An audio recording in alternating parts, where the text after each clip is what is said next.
Hello, everyone. How's it going?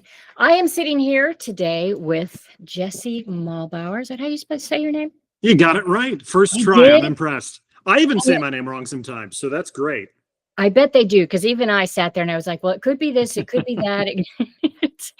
It's the old German umlaut, you know, right. Yeah. Yes, and I love. Okay, so I have your brand new beautiful book. And let me tell you, so just so everybody knows, I listened to this book. It's not on audio yet, is it? Not yet. We're still working on that. So I listened to it through Kindle with assisted reader. So basically Siri read me this book, and you don't really notice when something else is reading you a book, how thick it is. I wrote a big book, didn't I? Yeah. You wrote a big book. Was your first book this big? Oh, look, we have matching books. That'd be weird if the cover was different on mine, wouldn't it? No, this book, well, if you're going by word count, it's almost twice the size of my first novel, Old Moonlight on Earth. So that is amazing. I wonder how I get us to be side by side. I should have thought of that before. I don't want it to be full screen. Just view. I think I figured it out. Tiled, maybe. I see reframe on mine. Yeah, it might be something you have to do as the admin. Well, I should have started that before. I guess it'll be okay. I'll just stay down here. I'll be fine. Okay, so let's start with the beginning. What inspired you to write this book? Like, do you wake up with some crazy ass dreams and go, I'm going to write that down? Well, that actually, funny enough, that is how I wrote my first novel, All the Moonlight on Earth. It came from a dream, but we'll talk about that another time. Yeah. The Artificial Conspiracy started as a goal to write about the nature and the philosophy of beauty. I wanted to address that as a topic because I thought it was interesting, but I also wanted to write it within the sort of cocooned nature of a mystery thriller, something that's easily a page turner. And, you know, those two things aren't always easy to put together, but thankfully there's literary fiction. The catch-all genre, whereas, you know, as long as you're focusing on character-driven development and the character's relation to societal themes, you can have, you know, sci-fi literary fiction, you can have mystery thriller, romance, all of it ties in and dovetails beautifully with it. So it's one of those funny things where you set out to write a certain type of book, and then afterward people ask you, you know, how did you come up with this? And you have to do all these ex post facto rationalizations as to how you came up with this brilliant idea. Right. But this was a goal of writing about many different themes that were interesting to me, some that bothered me. I addressed topics of faith. I addressed topics of objective reality, media manipulation, a lot of topical things, AI. We talk about a little bit of AI in here. But one of the main things that I wanted to do was make it both timely and timeless. That's important to me in writing literary fiction because my goal, and some writers are perfectly fine making it chock full of pop culture references and very much for the now. And that's great. Those books are needed as well. But my fiction, I wanted to be relatable now and in the future. So the elements that I included that are topical are things that are bothering a lot of people right now, which is, how do we know who to trust? How do we know what's real? And then also some of the universal questions that we address, like the end of the world, or how do we sort of compartmentalize the love of God with the concept of the suffering of humanity. And so I tried to piece these things together in a mosaic that was interesting, that was thrilling, but also touched at the heart of what a lot of people are thinking right now. I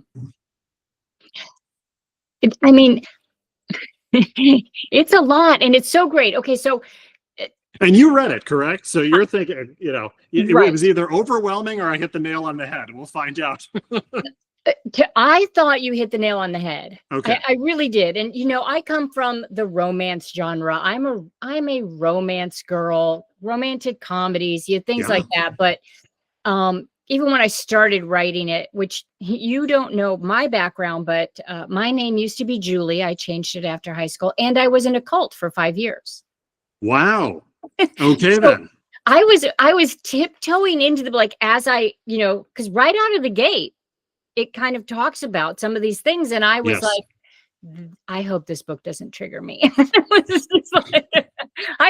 didn't commit to read this book, and I'll have to quit if it starts really treating me. But I think that it handled everything so well. So let's kind of get to some of the beginning questions. Sure. The book opens up with this haunting countdown of the end of the world. We have 1 year to go.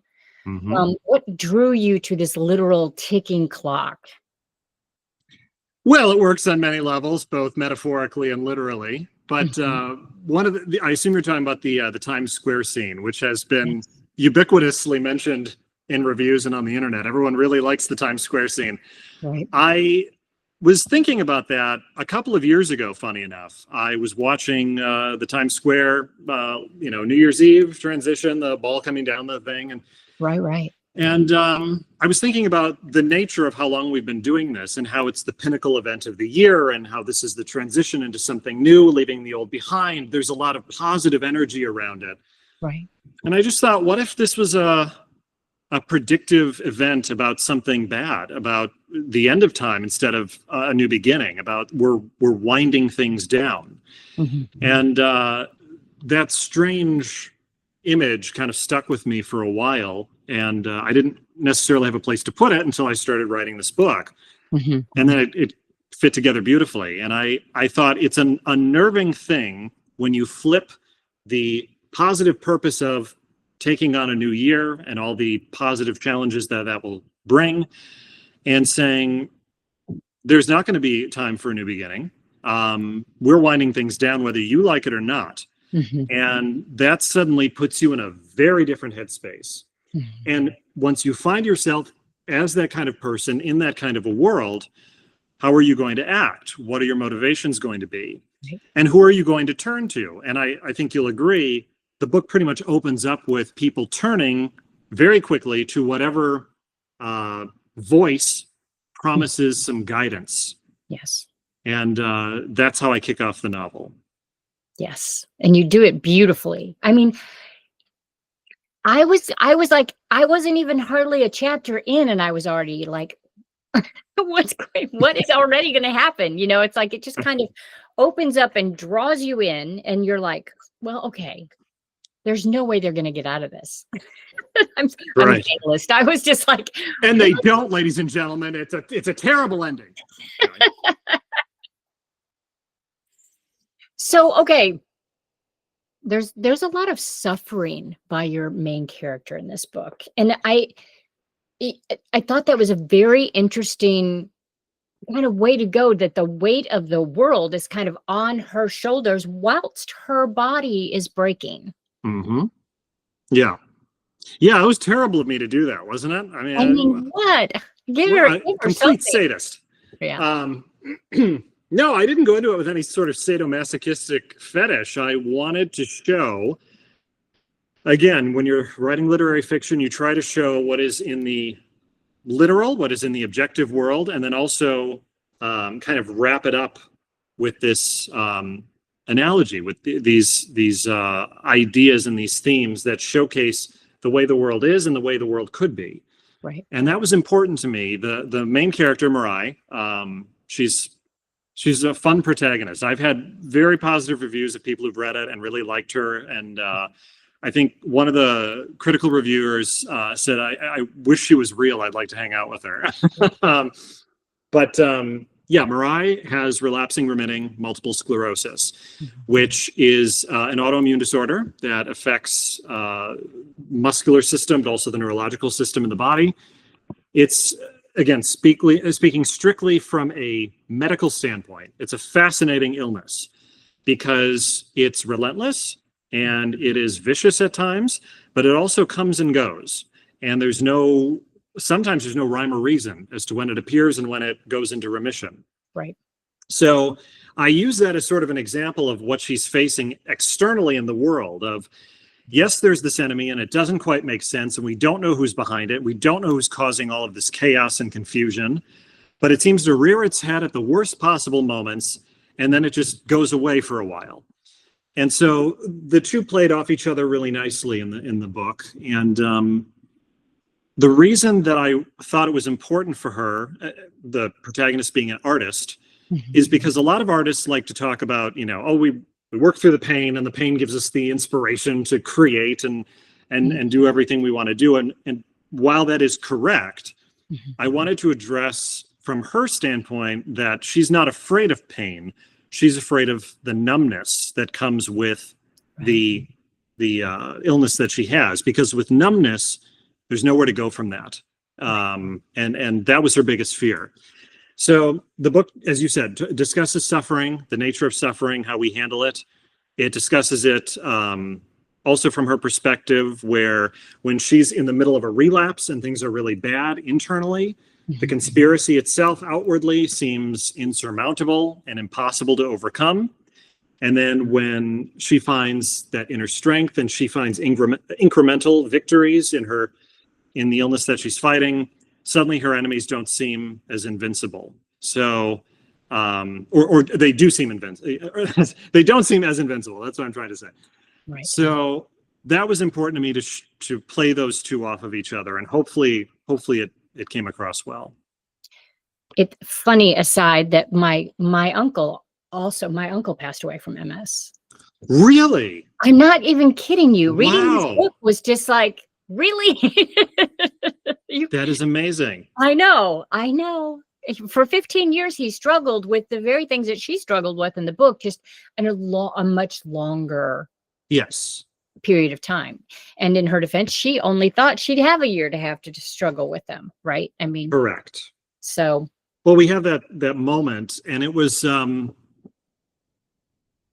one has mentioned this really, but I think it's one of the most poignant moments in the book, if I do say so myself, where the countdown is continuing, and she's in the middle of a relapse, and it's feeling like she can't figure out what's going on. And she has this perverse thought that there's only 300 days left anyway, so what does it matter? Right.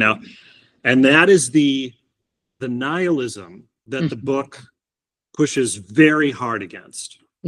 And I think I demonstrated as well as I could how to overcome that line of thinking, and not only that it is defeatist, but the perverse nature of it. Right. Yeah. I mean, there were times where I was thinking the same thing. Like, why bother? Why worry? Why stress? If you can't fix it and it's going to end, what's the point in going through all the, Correct. And I think her coming to kind of grappling with that back and forth and, kind of pushing, like you said, against it, I thought was really well done. It wasn't like she was like, oh, it's not going to end. We're going to keep going, whatever, right? It wasn't blind faith, and it wasn't nihilism. Right. And it was just this like constant, like, she took ownership of a problem that was larger than herself.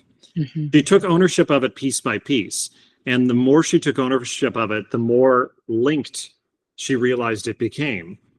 And that was why early in the novel, when she goes to, when her best friend goes to the preserve and joins this cult, and she tries to get her out, and she fails to get her friend out, which I found out from some readers is more common of a occurrence than maybe I even as the author realized in trying to convince people to leave a belief system, and it just goes nowhere.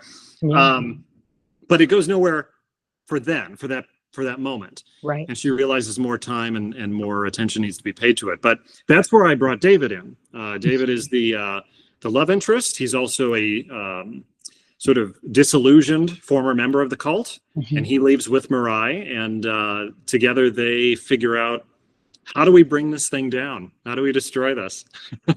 And there were so many interesting characters and connections in the book that there were times I was just like, what? I'm like, what are the chances? It was just, it was lovely. I mean, it's like I said, I don't read a lot of books like this. So from like an outsider's perspective on this world, it was so enjoyable. I was thinking I should read more of these, because I think it will help me in drawing out suspense and, things like that romance books need also, I'm actually a big fan. I consider myself a writer in the romance genre. Both of my novels have very heavy, either if you define it as romance or love story elements to them. Right. And the reason why that's important to me is because I think that romance and suspense are two sides of the same coin. Yeah. Because it takes a lot of courage to enter a relationship. And so if you already have that framework built of two people trying to make it work, amongst other things going on, other conflict, you can draw it out beautifully and weave it together where the conflict and the relationship not only support the protagonist, but help bring a close to the plot. Right. And I'm a huge fan of well-crafted romance. Yeah, it's funny because I know a lot of romance writers who have moved over to romantic suspense, and now I can see why. Yeah. Because you have a whole, I often feel like in romance that you get stuck in the whole, like, how do I make this story interesting without making my character look like an idiot because they communication gap or what. But when you add an element of suspense in it, then you don't have to put the whole burden on your character, because there are outside influences like the end of the world, or a mob or mafia or something that comes into play. There always is. Why is the mob always trying to ruin a perfectly good romance? Exactly. Yeah. And I don't shy away from it. I like to show the complexity of relationships. Mirai and David have their ups and downs, and I try to avoid tropes altogether. Now, some readers are going to say, well, tropes are universal, so you're going to interface with it one way or the other. But I don't go into a story thinking I need to check off all these trope boxes to build this story. I think about what is universally true and how do I weave it into a narrative that takes the protagonist from this point where they have a faulty premise to this point where now they are, let's say, a complete person with a correct premise, a correct view of the way that they should view life or the situation. Right. So, that's another element that's important to me when I'm writing the outline. Right. So. I just loved it. It was really, really, really well done. Were there any moments while you were writing the book where your main character or some of the sub characters started hijacking your story or pulling you in different directions? Yeah, Ken Thura took way more page space than I was expecting. For those who haven't read the book, Ken is a sort of a shadowy character who seems to be working in the shadows and in the background, moving and shaking things. You don't know exactly whose side he's on. I intended for him to stay shadowy and maybe have this reveal at the end and they have a little conversation and blah, blah, blah. Right. And boy, did he hijack a good chunk of parts of the plot that just he stood out. And I'm a very controlled writer. I do a lot of outlining before I start. I know where I'm going from A to B. But Ken was fun to write, and I have gotten a lot of reviews that saying he was one of the favorite supporting characters of the book. So, yay for him! Yay for him, and yay for you that you saw, that you allowed that to happen. Because I know some writers that are in the control lane to the point to where it's like there's no way they would even consider letting that come out, and you did, and in this case, it worked out beautifully, right? I mean. I'm glad you liked him. He's not mocking you. No, he was a fun guy to write for. Yes. He is a crowd favorite. Let's put him that way. Right. Oh, I love that. I love it. So you have this, there's an illness and faith, cults, all this psychology and all of this stuff. How do you find the balance, in all of those things? Because you still want the book to be interesting. The book had some parts that were kind of funny. I mean, there were definitely parts where I, kind of barked out a laugh because I didn't see it coming, because you are kind of in this serious frame. So as an author, how do you find the balance? Oh, that makes me smile so much that my book made you laugh. I love having oddly placed humor in books because when you're dealing with that level of gravitas and, the discussions of the end of the world, you have to have some humor in there. And, I think Mirai and her father provided a lot of that comic relief, some of the banter between them. But and I'm going to talk strictly as a writer here for a moment, maybe to other writers, if your goal is to have a lot of different things happening around the protagonist is your North Star. Otherwise, you're going to lose control of the plot. And unfortunately, I've seen this happen with modern fiction. I've seen it happen with classic fiction, to be perfectly honest with you. There are novels that I've read. I'm like, wow, they kind of lost the story here for a section or for a time, and then maybe they got it back by the end. My goal is, if something does not support the journey of the protagonist in her transformation, it's got to go, or it's got to be pushed to the sidelines where it's supporting the thing that is. Right. And there was actually 2 other elements to the story that I nixed, funny enough. I haven't told anyone this, so this is just between you and me, Julia. There was going to be a political element to this book. And I had written several chapters, and they were good chapters. And I had a political character that I really liked. And I got to a certain point rereading how much I had written, and I was like, the story's too bloated, and it does not directly support Mirai's transformation, so it's got to go. And that's okay. I'll incorporate them into some other story in the future. Yeah, I was going to ask you, do you have, like, I have a file. Oh yeah. Definitely when I cut out the parts that, and usually it's almost always write something you're very attracted to or you like about your story that you have to pull. And I always put them someplace else. I'm like, all right, there's the file. Maybe some other character will pop in that this will fit with, that this makes sense with. Absolutely. People are always brought back from the dead in my world. I've got all sorts of stuff. I rip myself off all the time from other writing that I've done that hasn't gotten published. I'm like, I'm going to plagiarize myself and move this into this book. Exactly. I love that. You got to. Yes. I mean, it's my work. Why not? Right. Why not? Yeah, I think that is a helpful way to view it. And one other thing about, when you're crafting your character early on, or in the outline stage, the character, you're going to learn about your character as you write about them. Because, for instance, Mirai I knew she was an artist. I knew she had MS. I knew she was going to get caught in this conspiracy. You know what I did not realize when I was writing the outline was how much she did not want to discuss or think about her MS. That was almost a point of shame for her and fear because of what it could mean for her writing, or her art career. Right. And that didn't strike me until I actually put pen to paper. And then it just happened. And then I realized this is a core component of who she is. Wow. Right.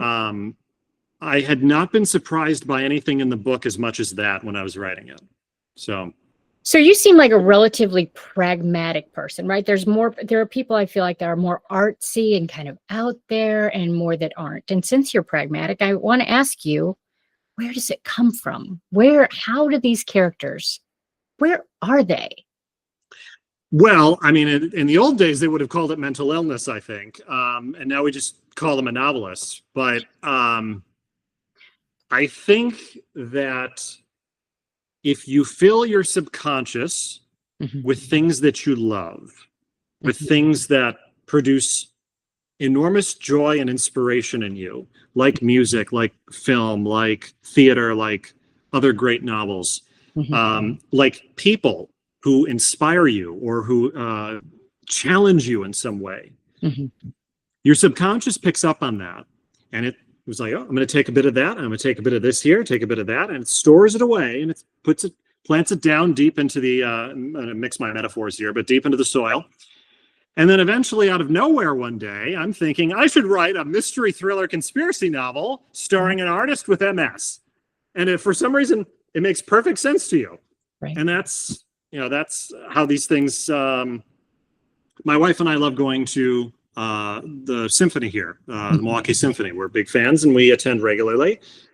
And I will sit there and I will watch an orchestra and I will think this has to go in one of my future books. And I have to describe it, but not just a scene where they attend an orchestra and it's just shoehorned in there. Like this has to be an important part to the plot.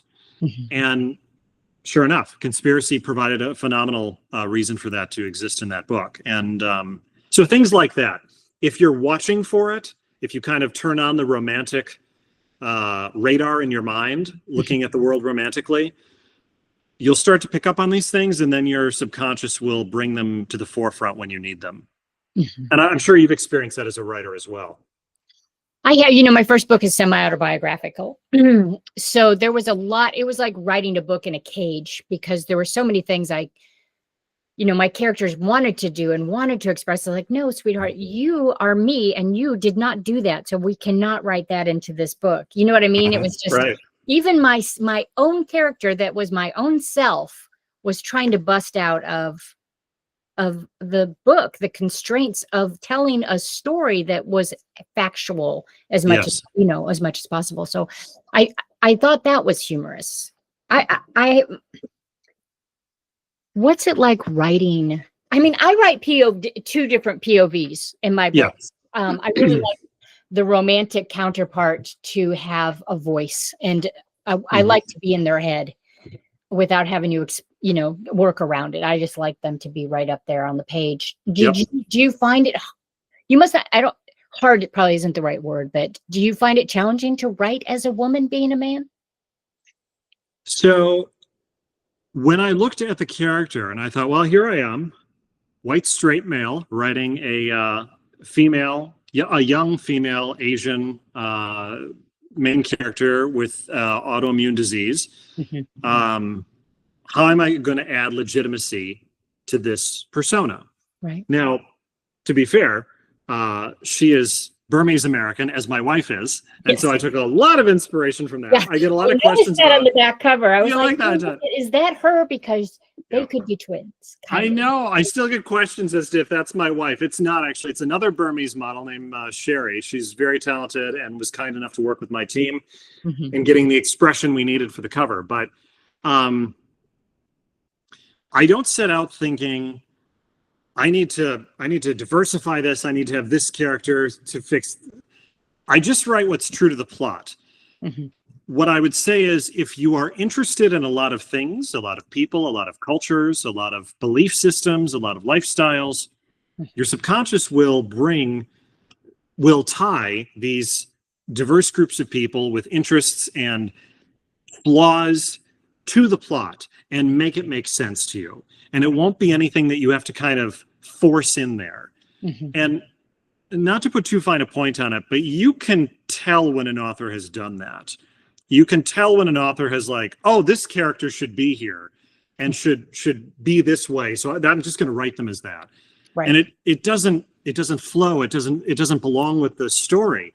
Right. And so I think authors and writers should just be as curious as they possibly can about the world. And the more you are, the more opportunity things like writing a female perspective from a different culture will not only sound true and intellectually honest, but provide phenomenal opportunities for research and interviewing. I did hundreds of hours of research about Myanmar, the country she's from. My wife's originally from there. And there's several Myanmar chapters in the book. And I did hundreds of hours of research, so much so that people who live there were shocked that I've never visited. Right. I'm kind of shocked you haven't either. Like, when you were saying that, I was like, don't tell me he's not been there. Not been there. As of this recording date, with the coup d'etat that happened there, not really a place I can go at the moment, but would love to visit in the future. Until then, I can visit it in the chapters in my book. And the people who have been there or who live there or who are Burmese have felt really complimented about the things that I decided to highlight. Because they're wonderful people, it's beautiful culture. But yeah, writing from any perspective, I'm sure you've written male characters and you've had to put yourself in that, not only frame of mind, but the frame of mind of the experience of the life that they've lived. And it's a wonderful challenge. It is. I enjoy writing male characters a lot, as it turns out.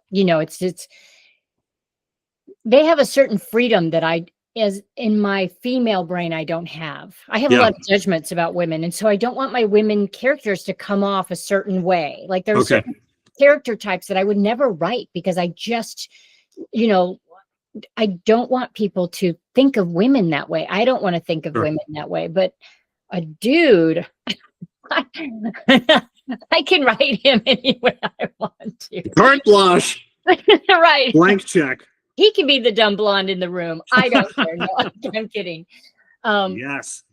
I think also men, coming from that perspective of the male brain, also feels just freeing compared to a female brain. Men rarely have to walk down the street and worry about their safety. Anytime I walk down the street, I'm worried about my safety. So there's a whole spectrum of things that as I'm writing my characters, I do not feel or think about when I'm in a male brain, and it's really nice. That's fascinating. That really is. I wouldn't say I struggled with it. It was an initial thought that I had when I was writing Mirai. For instance, she goes all these places alone. She seems very fearless. I'm like, is that realistic? And I thought, when you're writing, I'm a big fan of romantic realism literature. Romantic realism is the idea of you view the world the way it is, realism, and romantic the way it could be. And so when you mix those things and you're writing a speculative fiction novel, I was like, her being afraid of being accosted down the street is not fitting into this story. First of all, it's one too many things to worry about. She's got enough on her plate. Second, it's a distraction from the themes I'm trying to hone in on. Right. So someone could read this book and say, well, she's young, she's attractive, of course she's going to get catcalled on the street or something. It's like, sure, but that's not important in the world that I'm writing, and in the mind that I'm trying to get the reader to focus in on and through. And so I think it comes across as honest when you read it. And specifically, because going back to your earlier question, I keep it very tightly focused on the protagonist's viewpoint. I think I put you in the head of a few other people a few times, but the vast majority of the time you're trapped in Mirai's head. Right. I mean, the book is written in third person, but when you're in her head, you're either in MS mind, being trapped in those moments, or you're in determination mind, or you're in puzzle solving mind. And it gives me a nice map to guide the reader through the story. I loved the part where when she went overseas. Yeah. That was, because the book is quite intense. And for some reason, that part of the book, even though it has its own intensities, was kind of like, I felt like I was taking a vacation, and it was lovely. I was like, oh, this is nice. I didn't realize how much of the book was kind of on my shoulders. Right. Until I got there. And it was like, it just felt warmer and glowier. And, yes, there was still a lot going on. Sure. But I gave you some breathing room. Yeah, it really did. And I didn't realize do that in a mystery until I got off the plane. I was like, oh. Exactly, right. You're like, we're back. Humid air. It was really lovely. Good. I'm glad you enjoyed the trip to Yangon, and it was important. It made perfect sense to go there, but when I reread the book, I'm like, thank goodness this is here, because when you're writing a mystery and a conspiracy thriller at that, you have to increasingly ratchet the tension, and in doing so, you're kind of tightening the plot to what the problem is and what how you're going to overcome this. And at a certain point, you've got to let some air out, and that was a good moment for her to do that, and it was a spiritual renewal for her as well when she's going to get some much needed questions answered and things like that. So. Yeah, I think in my mind, things would not have. I can't see her having the strength to have done what she did without that trip. Right. You're absolutely right. The climax would not have occurred had she not taken that step to go visit who she was going to visit, to get the answers she needed. Right. Because she was at the point where she had essentially gotten what she needed out of it. And now the question remained, would she go that step further and save the world? And sometimes you need those pattern interrupts to make those happen. Yeah. So. Yeah, I thought it was beautiful. What's one thing about the book that hasn't come up yet from reviewers or people that talk about the book that you kind of wish they'd notice? Is there anything that's hasn't been discovered yet? Not necessarily an Easter egg, but Good anything question. that you would want them to know? Very good question. So the readers will pick up on this. I've found the critical reviewers, the professional reviewers, although they've been very kind, and have been complimentary of the book, they've focused more on the mystery thriller part of the plot, the conspiracy. They did not really address a lot of the deeper theme about the nature of belief, which is a big part of the story. I didn't just want to like hammer in, don't fall for cults, don't fall for conspiracies, don't be an idiot, you know? Right. I wanted to give the reader tools, practical tools, to show them the nature of critical thinking. And I didn't do it, you know, it's not like reading an essay, but I gave a few simple tips and tricks to help. And I wish that some of the reviewers had mentioned that a little bit more in the reviews, because it is an important part of why I wrote it. I've seen a lot of people struggle with falling for things that are just, you know, kind of obvious not to fall for. And if you learn the basics of critical thinking, of using reason tied with objective reality, it helps tremendously in viewing the world in such a way where you're not going to fall for things or people like Alexander, right? The antagonist of the book, who just has everyone under his hypnotic spell. You're going to start to see through things like that. So, and any of us can fall for lies and things like that. I'm not saying you never will, but there's, Exhibit A, you know. 5 years. Right. But I was very young. I was on the verge of killing myself. There was a lot going on. It wasn't like one day I was having coffee with my friends and the next day I was in a cult. Correct. It was an insidious, very slow, boiling frog kind of thing, I think. You brought that up, and I actually wanted to ask you about that at some point. But let me pull this up here. This page, Mirai is talking to someone, we won't reveal who, but they are explaining why they joined this cult many years ago. And I was like, how do you do that? I only have like a few sentences I can do this. How do you possibly explain why you do something like that? And I got it down to these 5 lines that are just boom, boom, boom, boom, hitting rapid fire. And we were disillusioned with everything going on in society. They had a recruiter who was very persuasive, assured us that we could leave the group at any time, became more radicalized without realizing it.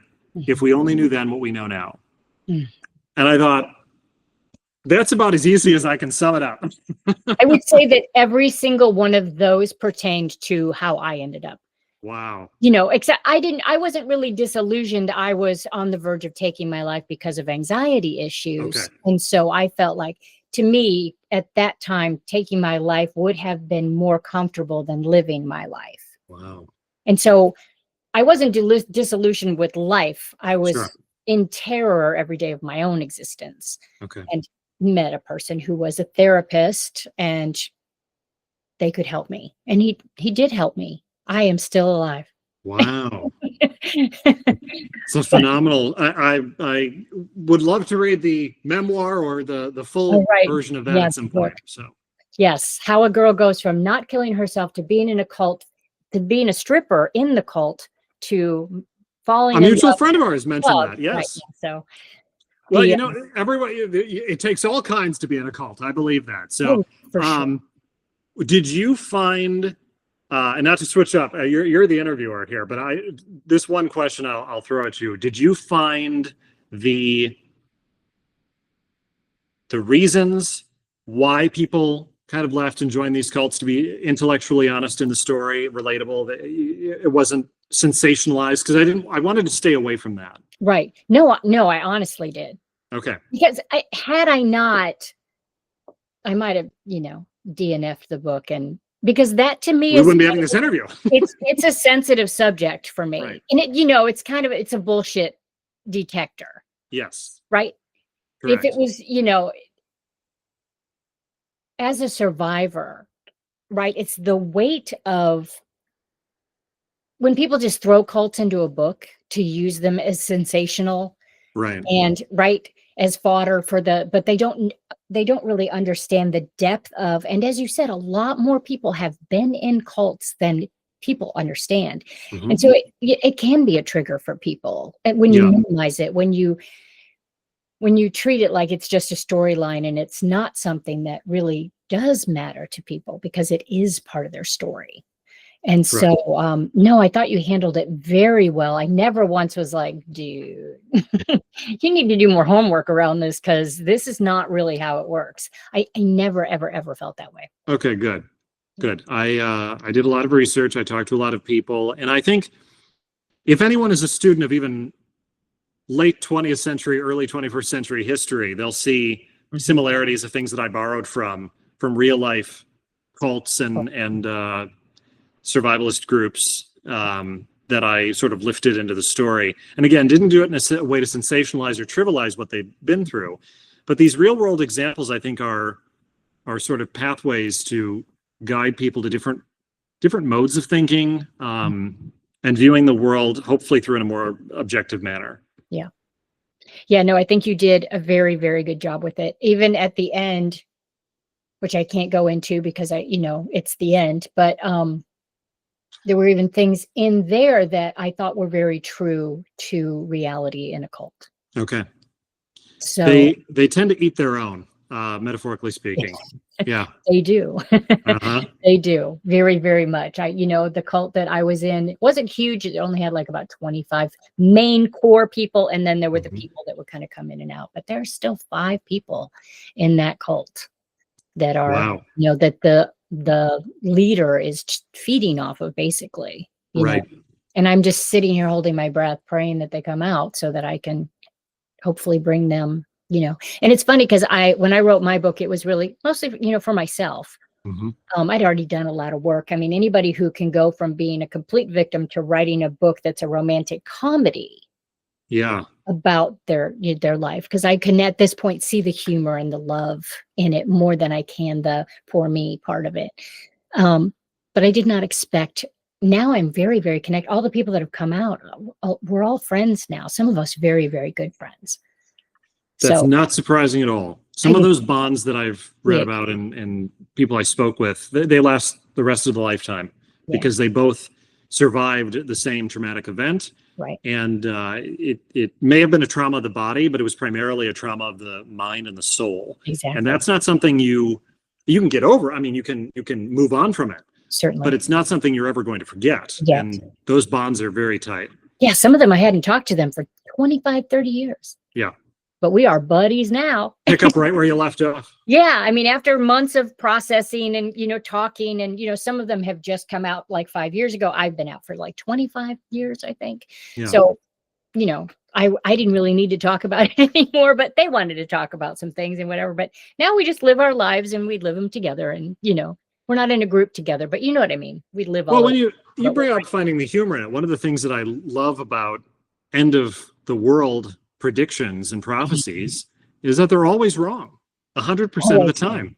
Always. They're always wrong. We had a rapture not too long ago, right? I mean, yet again. I think of the Harold Camping fiasco in 2011. I think of a lot of things, and there's just so many examples. And as young people mature, maybe they don't know history as well. They're ripe for the picking for people who say, "Oh, no one's ever thought of this before." And you see history repeat itself over and over. But it's they're always wrong. Yeah. Thankfully. I'm kind of thankful that they're always wrong. I'm kind of still enjoying it down here. Watch the one guy who says the asteroid is coming, we're all going to die, ends up being right, and he doesn't get to be around to enjoy it. But other than that, it's usually always wrong. So. That's good. Is there a particular, do you have a favorite part of this book? Kind of a question is that to ask the author. That's a tough one. I know.